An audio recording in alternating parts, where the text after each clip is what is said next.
So welcome, Sharon.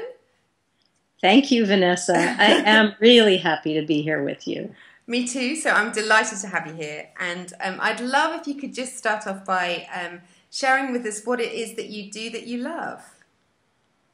Okay.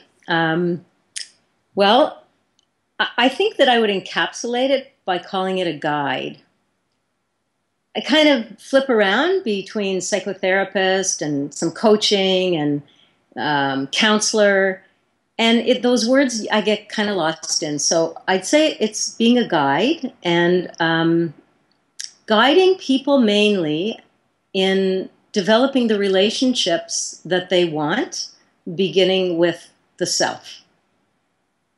So for someone that has never come across kind of coaching or psychotherapy before, so could you help us, like, what would that mean? Like, so me coming into a relationship with myself. Yeah, it is a vague kind of concept. And it isn't easy to put it in a few words. So let me see what I can come up with here on the spot. When we have a problem, when something in our life isn't going the way we want it to, where do we look? Where do we look first?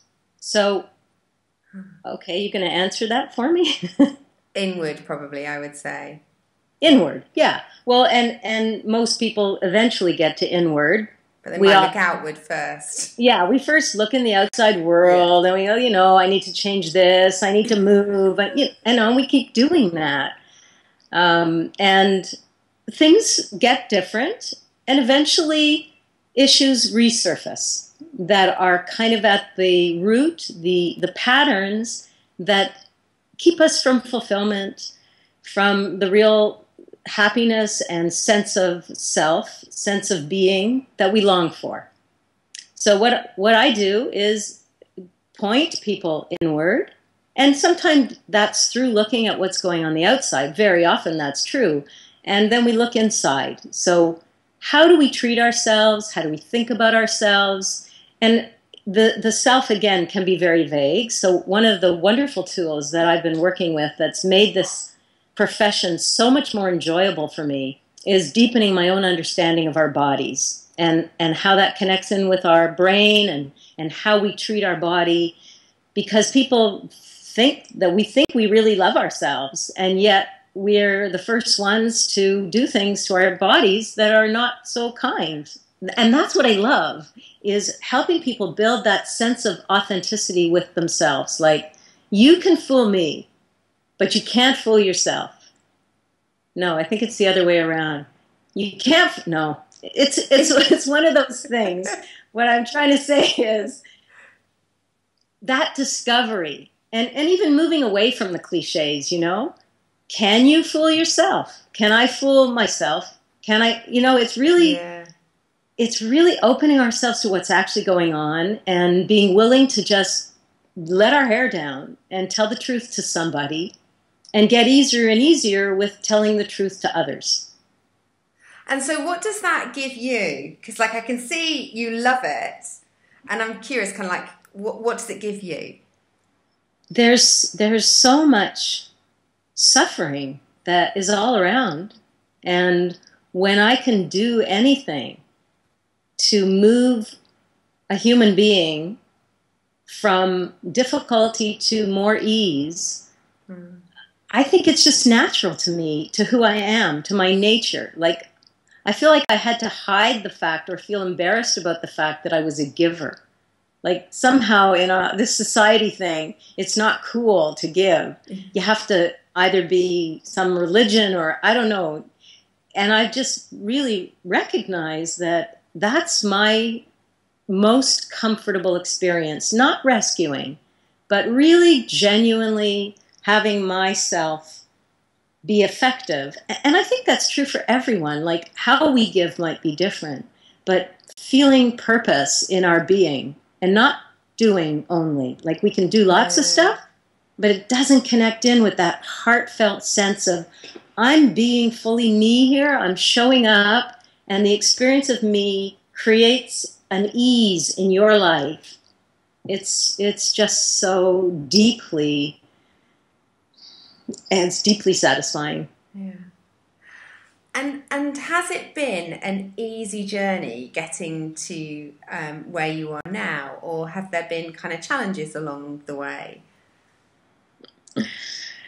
Oh, God. It's about as easy as pulling out your fingernails and climbing up a ledge. No, you know what? Things started happening in my blessed little life, very young, that felt like assaults. I felt like I was being assaulted. I was 24 when in the middle of the night I got kidney stones. I was sleeping and I was attacked with such intense pain that I didn't know what was happening to me. I was literally climbing the walls in pain.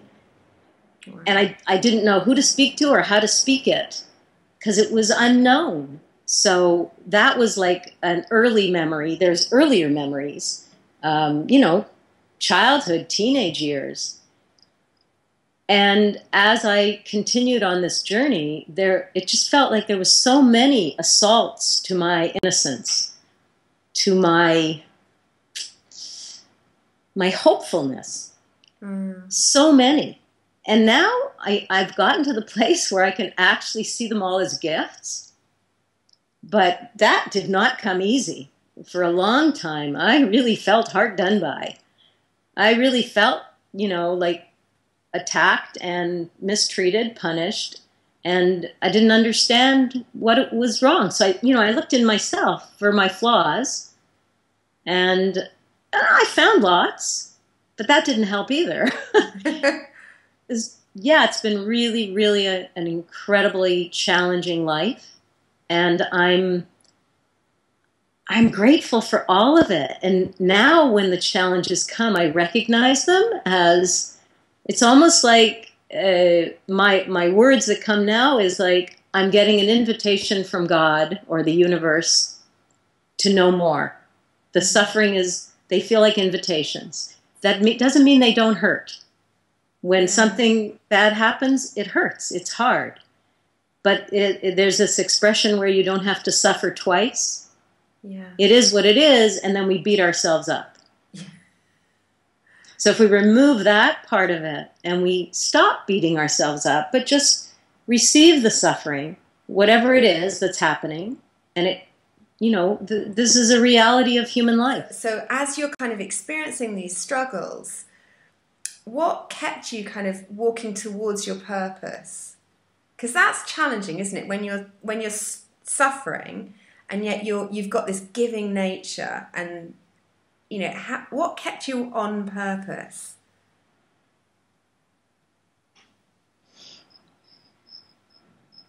You really ask soul-searching questions. It's many things, I think. Knowing that there's people in the world that you really matter to, that I really matter to. Yeah. Having a child, having children, and needing to build the best possible world for who's coming after us or while we're alive. How can we make it the best, richest world? I think a sense of almost like rigid idealism is a part of who I am. That I can cut my arms off, I think, because it seems to exist really right in my core, that I believe in love and unconditional love. So it's my values. My core values are they're so defiant.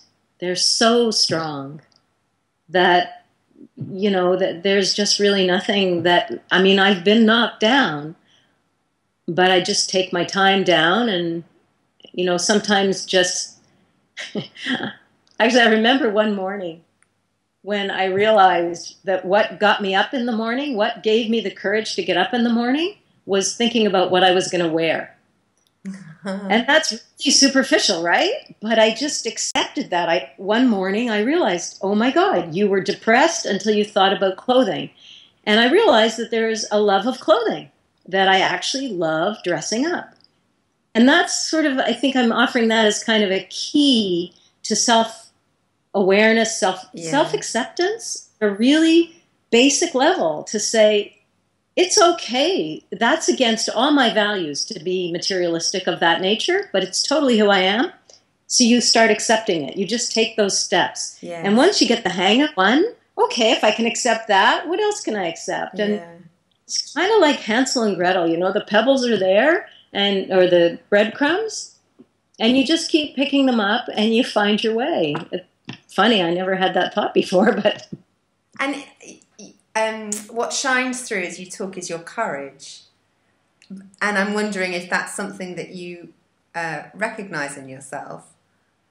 You know, is that a word you would use about yourself? Or did it just feel like, okay, I'm just going one step in, you know, following those pebbles? Well, a lot of times, honestly, it felt like anything but courageous. Yeah. And I remember doing an exercise somewhere in a group where it said, "What do you want written on your tombstone?" Yeah. That was the word. Oh. So the thing that I'm conscious of is that there are lots of people that I meet who, including myself sometimes, right? So who will argue for their circumstance, their current circumstance, and yet want something, want to do more of what they love. So, for example, people in jobs that they don't enjoy, and just feeling like they have to do it. And I'm curious, like, what would you say to someone from where you are now? What advice would you give someone like that who's really hooked into, I can't, it is the only way that it is? Yeah, okay. So I would ask them if they're even a tiny bit open to there being an option.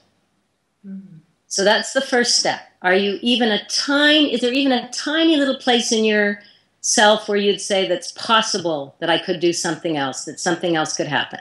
If we've got that, we move forward right away. If not, I would say to people, are you willing to begin to pray to whatever you believe in?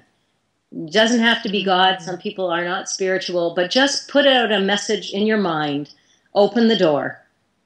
Let me have the life I want. Would you be willing to let that come up in your mind? Maybe not as much time as you think it's not possible, but once in a while, just let that thought come. If people are completely closed to that happening, I'm going to help them to recognize that there's a fortress that they're building there, and there's probably fear somewhere that's keeping their walls up, that they actually don't really want to trust themselves or to give themselves that gift. And that's okay, you know, they can stay there in that fortress. It's a life choice. Yeah. At the same time, I got fired. I would still be in a position that I didn't want to be in if I didn't get fired.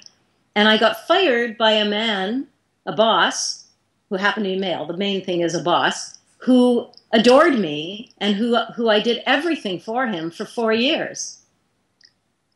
These things are gifts, right? The circumstances of getting fired were connected to a trauma in my life. My sister-in-law was actually in an accident. She was shot.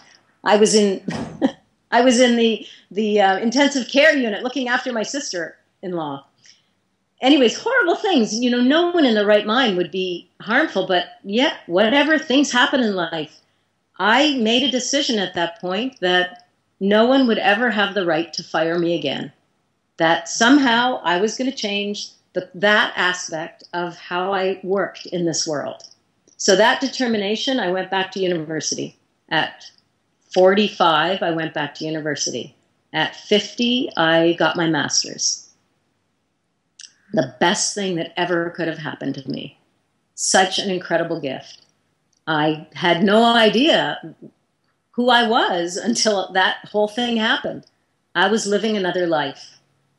So I love what you offer us, because like for so many people it's like, oh, it's too late. I'm midlife, it's too late. I should have, you know.